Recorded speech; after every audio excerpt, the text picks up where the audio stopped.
કેમ છો વિદ્યાર્થી મિત્રો? શેઠ જે સોનાવાલા હાઈસ્કૂલ મેં અમદાવાદથી હું પરેશ પટેલ આ વિડીયોમાં આપ સૌને આવકારું છું. ધોરણ 12 કોમર્સમાં આંકડાશાસ્ત્ર વિષયમાં આપણે સૂચકાંક પ્રકરણની ચર્ચા કરીએ છીએ. તેમાં આજે સ્વાધ્યાય 1.2નો પ્રશ્ન નંબર 2 અને 4 આ બંને ટૂંકા દાખલાઓની આ વિડીયોમાં આપણે ચર્ચા કરીશું. તો સૂચકાંકની અંદર જે 1.5મો મુદ્દો આપણે જોઈએ તો અચલ આધારમાંથી પરંપરિત આધાર અને પરંપરિત આધારમાંથી અચલ આધારમાં પરિવર્તન. એટલે મિત્રો આપણે અગાઉના વિડીયોની અંદર અચલ આધારે સૂચકાંક શોધતા શીખ્યા, ત્યારબાદ પરંપરિત આધારે સૂચકાંક શોધતા શીખ્યા. પરંતુ જ્યારે અચલ આધારમાંથી પરંપરિત આધાર અને પરંપરિત આધારમાંથી અચલ આધારમાં પરિવર્તન કરવું હોય તો તેવા દાખલાઓ આજે આપણે શીખીશું. હવે અચલ આધારમાંથી પરંપરિત આધારમાં અને પરંપરિત આધારમાંથી અચલ આધારમાં પરિવર્તન. એટલે મિત્રો અચલ આધાર સૂચકાંક અને પરંપરિત આધાર દ્વારા સૂચકાંક એ બંને આપણે શોધીએ ત્યારે બંનેના જે ઉપયોગો છે અલગ અલગ છે. પરંતુ જ્યારે અચલ આધારે સૂચકાંક શોધ્યો અને ત્યારબાદ આપણને પરંપરિત આધારે સૂચકાંકની જરૂર હોય તો કઈ રીતે આપણે તેને શોધ્યો તે આપણે શીખીએ. તો સામાન્ય રીતે જ્યારે ચલની કિંમતોની મૂળ માહિતીને બદલે ફક્ત તેના પરથી અચલ આધારે કે પરંપરિત આધારે મેળવેલા સૂચકાંક જ પ્રાપ્ય હોય ત્યારે નીચેના કારણોસર આધાર પરિવર્તનની જરૂર પડે છે. તો આપણે આ પરિવર્તનની કેમ જરૂર પડે? તો તેનું કારણ છે કે જો ચલની કિંમતોમાં ટૂંકા ગાળામાં થતા ફેરફારો જાણવાની જરૂરિયાત ઊભી થાય તો અચલ આધારે મેળવેલા સૂચકાંક પરથી તે જાણવું મુશ્કેલ બને છે. તેનું કારણ છે કે અચલ આધારે સૂચકાંક જ્યારે આપણે શોધ્યો હોય ત્યારે તે સૂચકાંક માત્ર ને માત્ર લાંબા ગાળાના પરિવર્તનો સૂચવે છે. કારણ કે આધાર વર્ષ તેમાં અચલ રહે છે, એટલે લાંબા ગાળામાં જે ફેરફાર થાય તે અચલ આધારે સૂચકાંક દ્વારા આપણને ખ્યાલ આવે છે. પરંતુ જો ટૂંકા ગાળાનો ફેરફાર જાણવો હોય તો આ અચલ આધારે સૂચકાંક શોધ્યો હોય તેનું પરંપરિત આધારે સૂચકાંકમાં તેનું પરિવર્તન કરવામાં આવે છે. એટલે ટૂંકા ગાળાના ફેરફારો શોધવા હોય તો આપણે પરંપરિત આધારે સૂચકાંક શોધવો જરૂરી છે. હવે કેટલીક વખત ચલની કિંમતોની શ્રેણીમાં કોઈપણ એક સમયે ચલની કિંમતની સરખામણી કોઈ બીજા સમયની કિંમત સાથે કરવી હોય અને ફક્ત તેમના પરંપરિત સૂચકાંક પ્રાપ્ય હોય તો તે શક્ય બનતું નથી. હવે માત્ર ક્યારેક પરંપરિત સૂચકાંક આપણી પાસે હોય છે તો તેના આધારે તેને અચલ આધારમાં પરિવર્તન કરવું હોય તો તેવા દાખલાઓ આપણે આજે બંને રીતના દાખલાઓ શીખીશું. તો જોઈએ સૌપ્રથમ અચલ આધારના સૂચકાંકનું પરંપરિત આધારના સૂચકાંકમાં પરિવર્તન. તો મિત્રો આ દાખલાની અંદર આપણને અચલ આધારના સૂચકાંક આપેલા હશે, તેના આધારે આપણે પરંપરિત આધારના સૂચકાંક આઈ એ શોધવાના રહેશે. તો જોઈએ તેનું સૂત્ર છે પરંપરિત આધારે સૂચકાંક બરાબર ચાલુ વર્ષનો અચલ આધારે સૂચકાંક ભાગ્યા અગાઉના વર્ષનો અચલ આધારે સૂચકાંક ગુણ્યા 100. તો પહેલાં તમે યાદ કરો થોડું કે પરંપરિત આધારે સૂચકાંક શોધવો હોય તો તેનું સૂત્ર શું હતું? ચાલુ વર્ષની ચલ કિંમત ભાગ્યા અગાઉના વર્ષની ચલ કિંમત ગુણ્યા 100. તો આમાં સૂત્રમાં બહુ બદલાવ નથી. ચાલુ વર્ષની ચલ કિંમત, તો ચાલુ વર્ષની ચલ કિંમતના જગ્યાએ શું આવશે? તો અચલ આધારે સૂચકાંક. અને નીચે છેદમાં અગાઉના વર્ષની ચલ કિંમત હતી તો એની જગ્યાએ આવશે અગાઉના વર્ષનો અચલ આધારે સૂચકાંક. એટલે ચલ કિંમતની જગ્યાએ આપણે અચલ આધારે સૂચકાંક શબ્દ લખવાનો છે. ઉપર ચાલુ વર્ષ ભાગ્યા અગાઉના વર્ષનો ગુણ્યા 100. હવે એમાં એક નોંધ છે, તો નીચે જે નોંધ લખેલી છે તે આપણે સમજીએ. જો આધાર વર્ષનો ઉલ્લેખ કરવામાં આવ્યો ન હોય, દાખલાની અંદર આધાર વર્ષ ન આપેલું હોય તો પ્રથમ વર્ષનો પરંપરિત સૂચકાંક 100 લઈશું. બરાબર? એનું કારણ છે કે જો આધાર વર્ષનો ઉલ્લેખ નથી તો તેનો મતલબ એવો થયો કે જે દાખલામાં આપેલું પ્રથમ વર્ષ જ આધાર વર્ષ ગણવું, અને આધાર વર્ષનો નિયમ છે કે આધાર વર્ષે હંમેશા સૂચકાંક 100 જ હોય છે. હવે તેનાથી વિપરીત જો આધાર વર્ષનો ઉલ્લેખ દાખલામાં કરવામાં આવ્યો હોય તો પ્રથમ વર્ષનો અચલ આધારનો સૂચકાંક જે હોય તે જ પ્રથમ વર્ષના પરંપરિત આધારના સૂચકાંક તરીકે લેવાનો છે.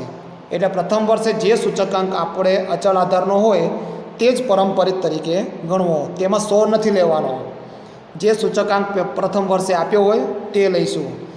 તેનું કારણ છે કે આધાર વર્ષ એ અગાઉનું વર્ષ કહેવાય અને દાખલાની અંદર તેનો ઉલ્લેખ આપી દીધેલો હશે, એટલે અગાઉના વર્ષે સૂચકાંક 100 હશે અને દાખલામાં આપેલું જે પ્રથમ વર્ષ છે એ પ્રથમ વર્ષે સૂચકાંક જે અચલ આધારે હશે એ જ પરંપરિત આધારે હશે. તે આપણે દાખલો જોઈશું એટલે ખ્યાલ આવશે. જોઈએ મિત્રો, તો સ્વાધ્યાય 1.2 પેજ નંબર 19 પાઠ્યપુસ્તક તમારી નજર સમક્ષ રાખો.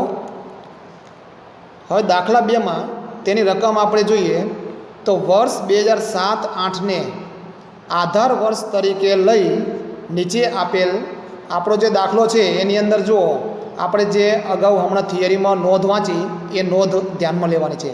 વર્ષ 2007-8ને આધાર વર્ષ તરીકે લેવું, એટલે દાખલામાં આધાર વર્ષ આપી દીધેલું છે. યંત્ર અને યંત્ર સામગ્રીના જથ્થાબંધ ભાવના અચલ આધારના સૂચકાંક પરથી પરંપરિત આધારના સૂચકાંક મેળવો. તો હમણાં જે આપણે સૂત્ર શીખ્યા એ સૂત્ર દ્વારા આપણે દાખલો ગણવાનો છે કે ચાલુ વર્ષનો અચલ આધારે સૂચકાંક ભાગ્યા અગાઉના વર્ષનો અચલ આધારે સૂચકાંક ગુણ્યા 100. એ સૂચકાંક આપી દીધેલો જ છે. અચલ આધારે જે સૂચકાંક છે એ દાખલાની અંદર આપેલો છે 2008, 9, 9, 10, 10, 11, 11, 12, 13, 13, 14, 14, 15 આટલા વર્ષ છે. અને યંત્ર અને યંત્ર સામગ્રીનો સૂચકાંક આપી દીધેલો છે. પહેલાં જે આપણે દાખલા શીખતા એમાં ચલ કિંમત આપેલી હતી, એટલે વસ્તુઓના ભાવ આપ્યા હોય, પણ અહીં સૂચકાંક આપ્યા છે. તો સૂચકાંક 117.4 છે, 118 છે વગેરે આપેલા છે. તો હવે આ દાખલાને આપણે કઈ રીતે ગણીએ, તો જવાબ આપણે લખીએ તો સૌપ્રથમ આપણે કોષ્ટક બનાવીશું. કોષ્ટકની અંદર 3 ખાના પાડવાના છે, ઊભા 3 કોલમો છે અને આડી રો એ જેટલા વર્ષ હોય એ દરેક વર્ષની અલગ અલગ રો બનાવી દઈશું. તો સૌપ્રથમ જે 2 ખાના છે એ તો દાખલાની અંદર આપેલી રકમ જ છે. તો સૌપ્રથમ વર્ષ 2008-9 જે આડી હારમાં આપેલું છે એ ઊભા સ્તંભમાં આપણે ગોઠવીશું. તો વર્ષ 2008, 9, 9, 10, 10, 11, 11, 12, 13, 13, 14 અને 14, 15 બરાબર. અને 2007-8નું વર્ષ આપણે લખતા નથી. આમાં આપ્યું છે કે 2007-8નું વર્ષ છે એ આધાર વર્ષ છે. કેટલું હશે મિત્રો?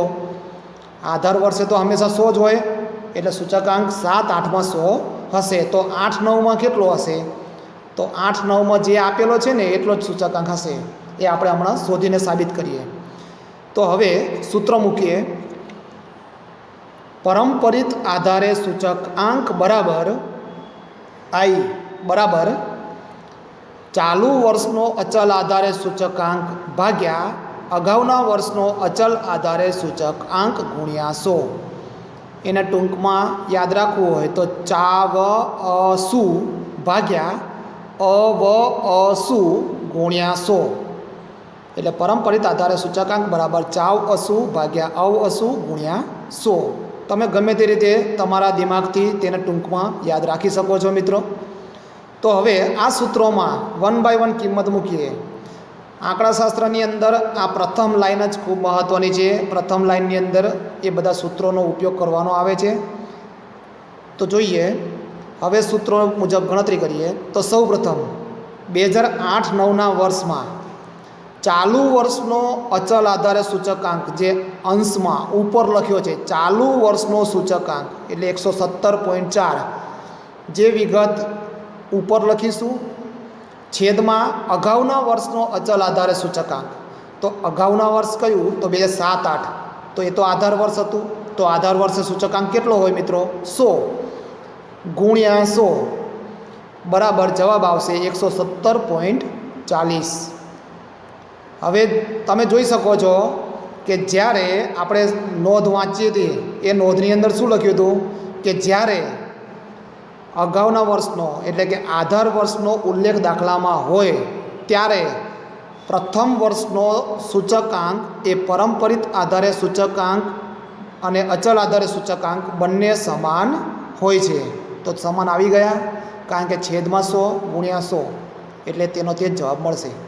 હવે ત્યારબાદ જોઈએ તો 9-10ના વર્ષે 118 રૂપિયા ચાલુ વર્ષનો અચલ આધારે સૂચકાંક છે અને અગાઉના વર્ષનો સૂચકાંક કેટલો છે તો એની તરત ઉપરના ખાનામાં જોવાનું 117.4 તેના છેદમાં મૂકીશું તો ચાલુ વર્ષનો સૂચકાંક ભાગ્યા અગાઉના વર્ષનો સૂચકાંક ગુણ્યા 100 બરાબર 100.51. ત્યારબાદ જોઈએ તો 10-11ના વર્ષે 121.3 જે અંશમાં આવશે છેદમાં તેની તરત ઉપરનો જવાબ જે અચલ આધારે સૂચકાંક છે 118 એ છેદમાં ગુણ્યા 100 બરાબર જવાબ છે 102.80. ત્યારબાદ 2011-12ના વર્ષે ચાલુ વર્ષે અચલ આધારે સૂચકાંક 125 છે ભાગ્યા અગાઉના વર્ષનો અચલ આધારે સૂચકાંક 121.3 125.1 ભાગ્યા 121.3 ગુણ્યા 100 બરાબર 103.13 જવાબ મળશે. ત્યારબાદ એક જ સૂત્ર મિત્રો યાદ રાખવાનું છે દરેક વખતે, ત્યારબાદ બધું સમાન જ છે. 2012-13માં અંશમાં આવશે 128.4 અને અગાઉના વર્ષનો સૂચકાંક છે 125.1 એ છેદમાં આવશે તો જવાબ મળશે 102.64. ત્યારબાદ 2013-14ની વાત કરીએ તો 131.6 જે ચાલુ વર્ષનો અચલ આધારે સૂચકાંક છે એ ઉપર આવશે અને છેદમાં 128.4 જે 2012-13નો ગયા વર્ષનો અગાઉના વર્ષનો અચલ આધારે સૂચકાંક છે એ છેદમાં લખીશું એટલે જવાબ મળશે 102.49. ત્યારબાદ અંતિમ જવાબ મેળવીએ 2014-15માં વર્ષની વાત કરીએ તો 134.6 જે ચાલુ વર્ષનો અચલ આધારે સૂચકાંક છે તેના છેદમાં અગાઉના વર્ષનો અચલ આધારે સૂચકાંક 131.6 છે તો 134.6 ભાગ્યા 131.6 ગુણ્યા 100 બરાબર 102.28 જવાબ મળ્યો. તો આ દાખલો મિત્રો અહીં પૂર્ણ થાય છે. માત્ર સૂત્ર યાદ રાખો અને દાખલો ગણો. આ દાખલાનો જવાબ તમે શાંતિથી જોઈ અને ચોપડાની અંદર તમે લખી શકો છો. હવે આના જેવો જ દાખલો તમારે ગણવો હોય તો સ્વાધ્યાય 1.2નો પ્રથમ દાખલો પહેલો દાખલો છે તો એ તમે જાતે પ્રેક્ટિસ કરી શકો છો. હવે આજે આપણે મિત્રો બીજી રીત પ્રથમ શું જોયું તમે કે અચલમાંથી પરંપરિતમાં રૂપાંતર. હવે બીજું પરંપરિત સૂચકાંક આપ્યો હોય તેનું અચલ આધારમાં રૂપાંતર કરવું. તો આનું સૂત્ર થોડુંક જુદું છે. જો વર્ષ અનુસાર પરંપરિત આધારના સૂચકાંક આપેલા હોય એટલે કે ટૂંકા ગાળામાં ફેરફાર આપ્યા હોય. પરંપરામાં તો કેવી હોય કે ગયા વર્ષની ચાલુ વર્ષ જોડે સરખામણી કરવી, તો આ તો ટૂંકા ગાળાના ફેરફાર સૂચવે છે. તેના આધારે આપણે અચલ આધારના સૂચકાંક એટલે કે લાંબા ગાળાનું પરિવર્તન જાણવું હોય, શીખવું હોય તો જોઈએ તો તેના પરથી અચલ આધારના સૂચકાંક શોધી શકાય છે. કઈ રીતે શોધવું? આ તો સૂત્ર આપેલું છે. અચલ આધારના સૂચકાંક મેળવવો હોય તો તે વર્ષના પરંપરિત આધારના સૂચકાંકને તેના અગાઉના વર્ષના અચલ આધારના સૂચકાંક વડે ગુણી 100 વડે ભાગવામાં આવે છે. હવે આટલા દિવસ તમે જે રીતો શીખી એમાં ગુણ્યા 100 હતું, આ પહેલી વખત ભાગ્યા 100 આવે છે. એટલે ધ્યાન રાખજો મિત્રો, જે વસ્તુ છેદમાં હતી એ ઉપર અંશમાં ગઈ છે. પરંતુ જોઈશું ચાલુ વર્ષનો પરંપરિત આધારે સૂચકાંક એટલે ચાલુ વર્ષનો પરંપરિત સૂચકાંક છે અને ગુણ્યા ચાલુ વર્ષના અગાઉના વર્ષનો અચલ આધારે સૂચકાંક, એ બંનેનો ગુણાકાર કરવાનો છે અને ગુણ્યા 100 કરીશું. અહીં પરંપરિત આધારે છે અને અહીં અગાઉના વર્ષનો અચલ આધારે છે. એ બંનેનો ગુણાકાર કરી ભાગ્યા 100 કરીશું. તેને ટૂંકમાં આપણે પશુ પરથી અસુ એટલે શું કે પરંપરિત સૂચકાંક પરથી અચલ આધારે સૂચકાંક શોધવો હોય તો બરાબર તેનું સૂત્ર થાય ચાવ પશુ ગુણ્યા અવ અસુ ભાગ્યા 100. ચાવ પશુ તો મિનિંગ શું છે? ચાલુ વર્ષનો પરંપરિત આધારે સૂચકાંક ગુણ્યા અગાઉના વર્ષનો અચલ આધારે સૂચકાંક ગુણ્યા અગાઉના વર્ષનો અચલ આધારે સૂચકાંક ભાગ્યા 100. સૂત્ર ગમે તેમ મારી મચોડીને તમારે યાદ રાખવાનું છે. સૂત્રને તમે સમજો, એને યાદ રાખો, 100 વખત લખો. હવે આપણે દાખલો ગણીએ તો સ્વાધ્યાય 1.2 તેનો દાખલો નંબર 4 પાના નંબર 19 પર છે પાઠ્યપુસ્તકમાં. તો તેમાં રકમ વાંચીએ તો વર્ષ 2010થી 2015 સુધીના કોઈ એક પ્રકારના સ્કૂટરના વેચાણના પરંપરિત આધારે મેળવેલ સૂચક આંક નીચે મુજબ છે. તો 2010થી 2015 એટલે 6 વર્ષનો જે પરંપરિત સૂચકાંક આપી દીધેલો છે, એટલે ટૂંકા ગાળાનો ફેરફાર, અગાઉના વર્ષ જોડે સરખામણી કરેલ છે, તેના પરથી આપણે અચલ આધારે સૂચકાંક ગણો. તો જોઈએ, દાખલા અગત્યના છે, ઘણી વખત વારંવાર પરીક્ષામાં પૂછાતા હોય છે. તેમાં માહિતી આપેલી છે વર્ષ 2010થી માંડીને 2015 સુધી, અને વેચાણનો સૂચકાંક એ સ્કૂટરનું વેચાણ થયું છે તેનો સૂચકાંક આપેલો છે. એ સ્કૂટરની કિંમત નથી આપી, સ્કૂટરના વેચાણનો સૂચકાંક. પરંતુ કઈ રીતે શોધેલો છે? તો પરંપરિત આધારે. તો આ સૂચકાંક છે એ પરંપરિત આધારે છે. તો તેના પરથી આપણે અચલ આધારે સૂચકાંક શોધવાનો છે. તો તેના માટે સૌપ્રથમ આપણે જે આડી લાઈનમાં ગોઠવેલી માહિતીને ઊભા સ્તંભમાં ગોઠવીએ. આંકડાશાસ્ત્રમાં ખાસ ધ્યાન રાખવાનું છે કે આડી હારની માહિતી જે ઊભા સ્તંભમાં ગોઠવવાની આવે છે. એટલે આ કોષ્ટક આપણે દાખલાના જવાબ સ્વરૂપે સૌપ્રથમ બનાવવાનો છે. સૌપ્રથમ પહેલાં 2 ઊભી લાઈનની અંદર આપેલી માહિતી લખી નાખો.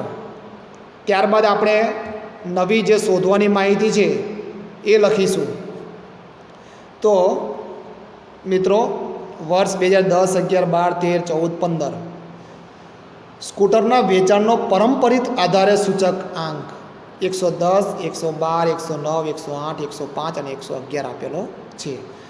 હવે આપણે જે માહિતી શોધવાની છે અચલ આધારે સૂચકાંક આઈ જોઈએ. તો અચલ આધારે સૂચકાંક તેનું સૂત્ર હતું ચાવ પશુ ગુણ્યા અવ અસુ ભાગ્યા 100. મતલબ કે ચાલુ વર્ષનો પરંપરિત સૂચકાંક ગુણ્યા અગાઉના વર્ષનો અચલ આધારે સૂચકાંક ભાગ્યા 100. સૂત્રમાં કિંમતો જ મૂકવાની છે. હવે તમારું કેલ્સી બોલશે. તો જોઈએ, 110 પ્રથમ વર્ષે 110 એટલે ચાલુ વર્ષનો પરંપરિત આધારે સૂચકાંક. પહેલી રકમ તમારે આ લાઈનમાંથી લેવાની છે, આ સ્તંભમાંથી જે પહેલી રકમ છે એ લેવાની છે 110 ગુણ્યા. હવે આ 100 ક્યાંથી આવ્યા? એ 100 તો દાખલામાં આપ્યા નથી આપ્યા, પણ આપણને ખ્યાલ છે કે અગાઉના વર્ષનો અચલ આધારે સૂચકાંક. હવે આનું જે અગાઉનું વર્ષ છે એ અગાઉનું વર્ષ તો આધાર વર્ષ હશે. તો આધાર વર્ષે સૂચકાંક કેટલો હોય મિત્રો? અગાઉના વર્ષે અચલ આધારે સૂચકાંક હંમેશા 100 જ હોય છે. તો ઉપર 100 ભાગ્યા 100 બરાબર 110. એટલે 110 હોય એ 110 જ લખવામાં આવે છે. હવે ત્યારબાદ જોઈએ તો પછીના વર્ષે પરંપરિત આધારે સૂચકાંક ચાલુ વર્ષનો તો 112 છે. ચાલુ વર્ષનો પરંપરિત આધારે સૂચકાંક 112 છે, જે દાખલામાં જવાબમાં લખી 112 ગુણ્યા અગાઉના વર્ષનો અચલ આધારે સૂચકાંક. તો આ ખાનું જે આપણે શોધીએ છીએ ને એ અચલ આધારે સૂચકાંકનું ખાનું છે. અચલ આધારે સૂચકાંકનું ખાનું આપણે અત્યારે જવાબ શોધતા રહીએ છીએ એ છે. અને અગાઉના વર્ષનો અચલ આધારે સૂચકાંક એનો મતલબ કે ચાલુ વર્ષ છે 2011, તેનું અગાઉનું વર્ષ છે 2010. તો 2010ના વર્ષે અચલ આધારે સૂચકાંક કેટલો હતો? તો 110 રૂપિયા. તો ગુણ્યા 110 કરો. 112 ગુણ્યા 110 ભાગ્યા 100 બરાબર 123.20. અહીં ઉપર અંશમાં આ બેનો ક્રોસ ગુણાકાર કરવાનો છે 112 ગુણ્યા 110 દરેક વખતે. એના પછીમાં આ બેનો ગુણાકાર કરીશું 109 ગુણ્યા 123. એટલે જે જવાબ આપણે શોધેલો હશે તે જવાબ આપણે તેના પછીના જવાબની અંદર તેનો ઉપયોગ કરવાનો છે. હવે જોઈએ 2012માં ચાલુ વર્ષનો પરંપરિત સૂચકાંક 109 છે તો 109 લખીશું ગુણ્યા અગાઉના વર્ષનો અચલ આધારે સૂચકાંક તો 123.20 લખીશું ભાગ્યા 100. એટલે આ બંનેનો ક્રોસમાં આપણે ઉપર અંશમાં ગુણાકાર કરીશું ભાગ્યા 100 કરીશું બરાબર 134.29. ત્યારબાદ 2013ના વર્ષે ચાલુ વર્ષનો પરંપરિત સૂચકાંક ચાઉ પશુ 108 છે અને અવ અસુ એટલે અગાઉના વર્ષનો અચલ આધારે સૂચકાંક 134.29 છે. તો બંનેનો ગુણાકાર કરીશું ભાગ્યા 100 બરાબર 145.03 મળશે જવાબ.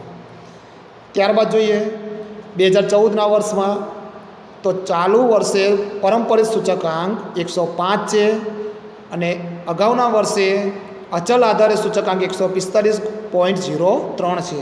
તો બંનેનો ગુણાકાર કરી ભાગ્યા 100 દબાવીશું બરાબર જવાબ મળશે તમને 152.28 લખી દો જવાબ.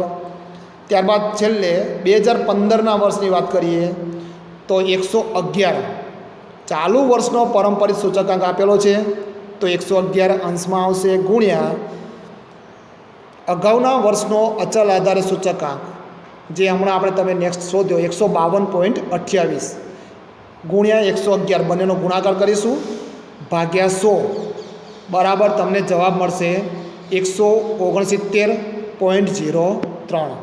તો મિત્રો આજે આપણે આંકડાશાસ્ત્રના સૂચકાંક પ્રકરણની અંદર